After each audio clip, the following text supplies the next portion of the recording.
Bonjour, vous vous demandez comment mettre en place Adileos Mobile pour vos bénéficiaires? Ou encore vous avez regardé notre vidéo démo Adileos Mobile pour les bénéficiaires et vous souhaitez la mettre en place?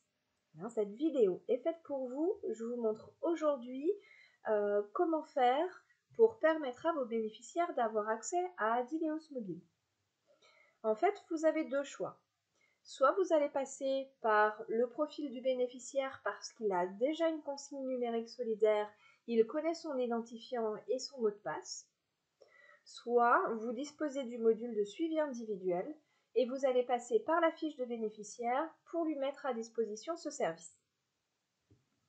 Je vous montre comment faire si le bénéficiaire dispose d'une consigne numérique solidaire et souhaite accéder depuis son téléphone à Adileos Mobile et tous les services qui y sont inhérents.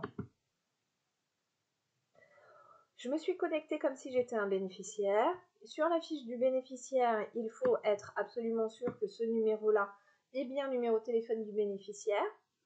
Une fois que ça est checké, le bénéficiaire peut appuyer sur Accès à Adileos Mobile. Ça lui envoie un lien par SMS. Il clique sur ce lien.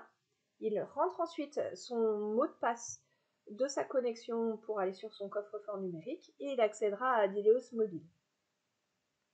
Voilà pour la partie bénéficiaire. Cette partie peut être faite une fois que le coffre est ouvert avec le bénéficiaire et qu'il souhaite disposer d'Adileos Mobile parce que vous lui en avez parlé, soit vous pouvez le proposer à l'ouverture du compte pour que le bénéficiaire ait accès à Adileos Mobile. Dans un deuxième temps, vous êtes travailleur social, donc je me log comme si j'étais un travailleur social et vous avez accès au module de suivi individuel. Lorsque l'on est sur suivi individuel, vous cherchez votre bénéficiaire, sélectionnez sa fiche, rentrez son numéro de téléphone ou confirmez son numéro de téléphone.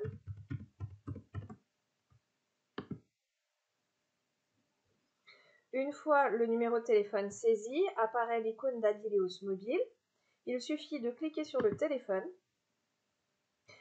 de retenir ou noter le mot de passe temporaire du bénéficiaire pour qu'il puisse accéder à sa plateforme.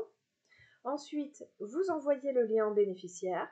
Même chose, il reçoit un SMS, clique sur le lien, rentre le mot de passe que vous lui aurez donné. Comment faire pour donner accès à vos bénéficiaires à Adileos Mobile?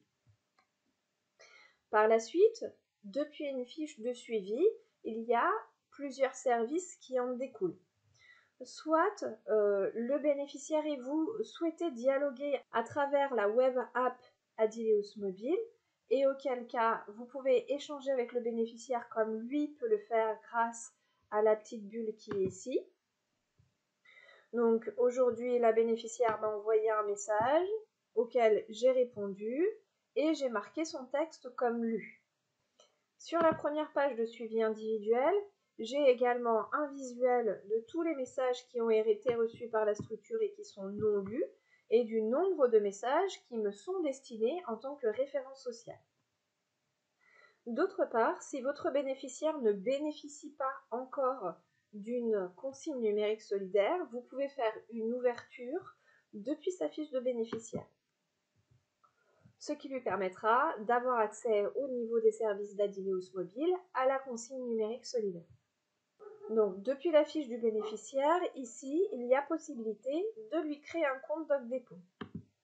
J'attire juste votre attention sur l'usage de la consigne numérique solidaire qui nécessite une attention particulière et une formation de 2 heures pour pouvoir l'utiliser et la mettre correctement dans les mains de vos bénéficiaires.